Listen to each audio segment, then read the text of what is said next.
ఇప్పటికిప్పుడు అన్ని బిజినెస్లను సభలో సస్పెండ్ చేసి చర్చకు తీసుకోవాలని వాళ్ళు మొండి పట్టు పట్టడం, మంకు పట్టు పట్టడం నేను అర్థం చేసుకుంటా హరీష్ రావు గారిని. ఎందుకంటే హరీష్ రావు గారు ఇక్కడ అల్లరి చేసి చొక్కాలు తెచ్చుకోకపోతే ఇంటికి పోతే కొరడా దెబ్బలు ఉంటాయి అధ్యక్ష, కోదండ ఉంటుంది అధ్యక్ష. నాకు తెలుసు ఏం చేస్తున్నావు నువ్వు అని ఆయన అడుగుతాడు.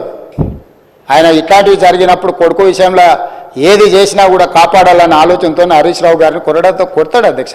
కొన్నిసార్లు ప్రజల కోసం కొన్ని కొరడా దెబ్బలు తినాల్సి వస్తుంది. నువ్వు మరీ శీలాన్ని నిరూపించుకోవడానికి, లేకపోతే నేను బాగా వీరోచితంగా కొట్లాడినని, లేకపోతే నిన్న నువ్వు అడిగితేనే ఔటర్ రింగ్ రోడ్లో మేము వేసిన విచారణకు కావాలని నువ్వు తారక రామారావు గారిని ఇరికిచ్చినావు అని మీ కుటుంబంలో పంచాయతీ ఉండొచ్చు అధ్యక్ష. సహజంగా కుటుంబం అన్న తర్వాత చిన్న చిన్న సమస్యలు ఉంటాయి అధ్యక్ష, మీకు తెలియదా?